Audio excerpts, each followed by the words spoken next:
communities where some things taken for granted are not there. No?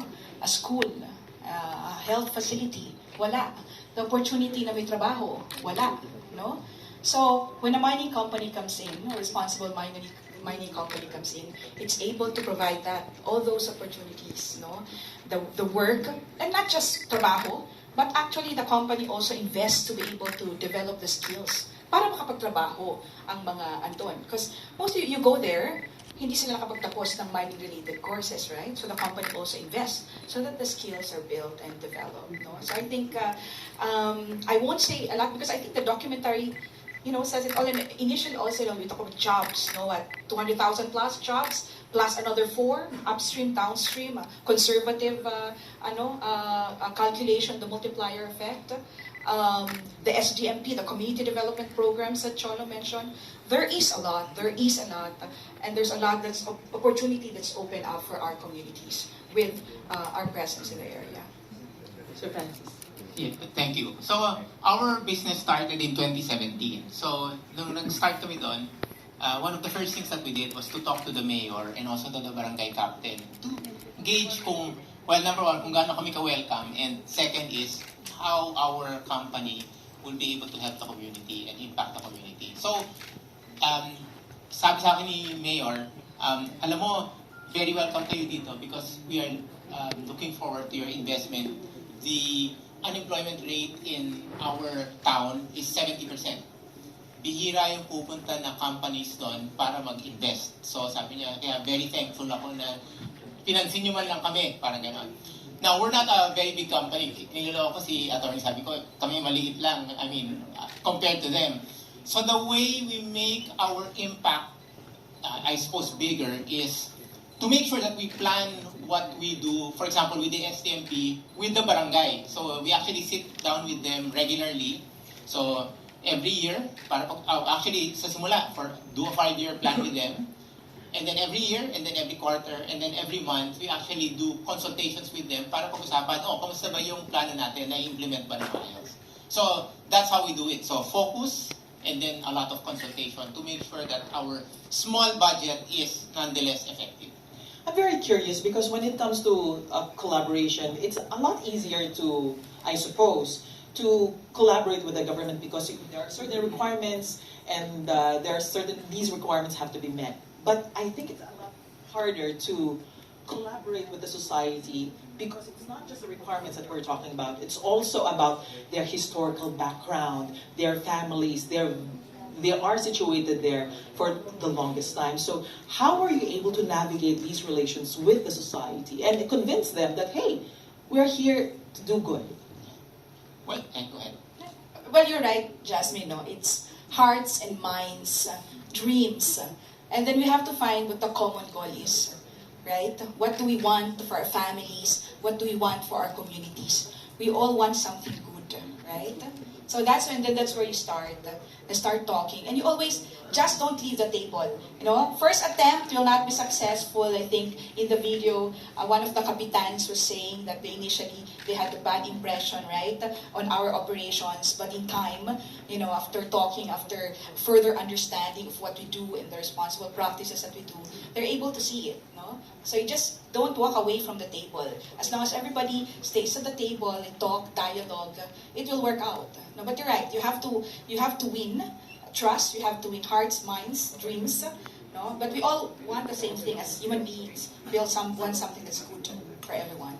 Yes. So in my case, when we started, kasi ako, I'm from Manila, but I actually spend most of my time now in Iloilo. So kapitbahay ko rin yung mga yan, no? Pag bumibili ako ng beer or makipag-inuman sa kanila, dun ako sa tindahan dun sa tabi ng opisina or tindahan ng tabi ng bahay.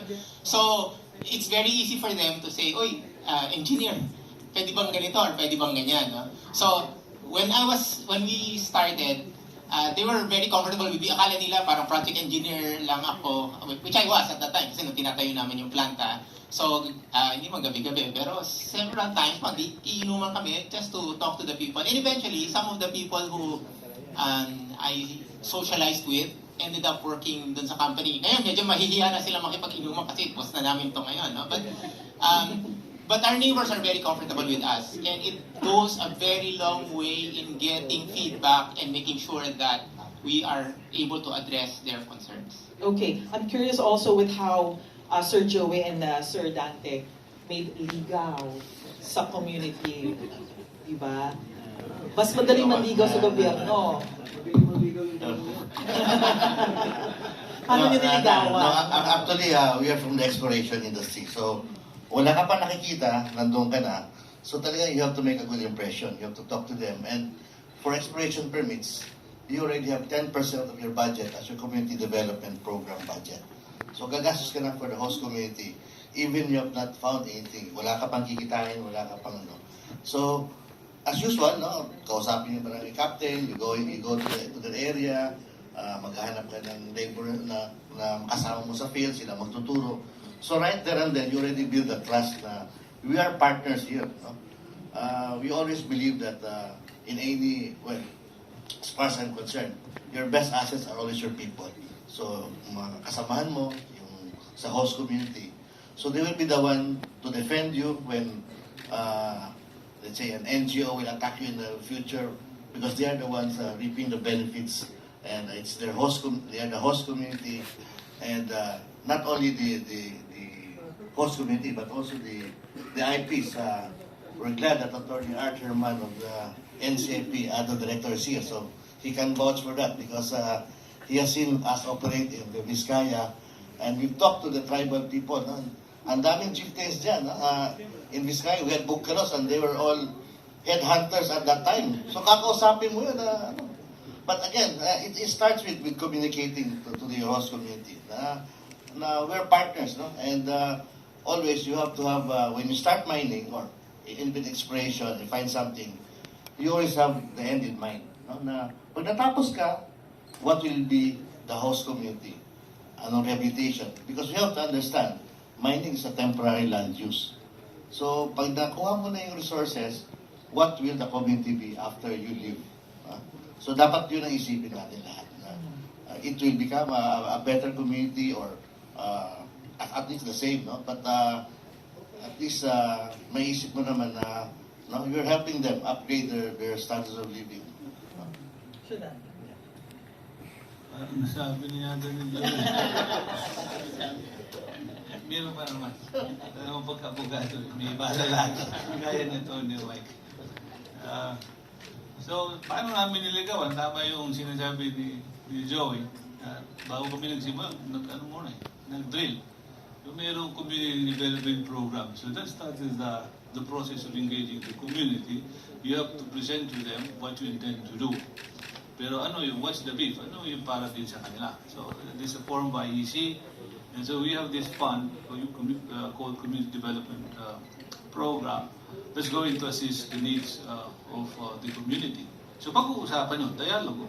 Anong may bibigay mo? Paano mo gagamitin yung Community Development Program? At the same time, you have to tell them through your program, anong gagawin nyo, saan nyo gagawin nyo. And then pag-uusapan yung employment, di ba? Gaano katagal, tatapos yung project. And then comes now the operation. Pagdating sa operations, yung community development program mo, magiging social development management program mo, na i-incorporate naman nila sa kanilang community development o barangay development plan. Kasama na rin yun sa programa ng munisipyo at saka province.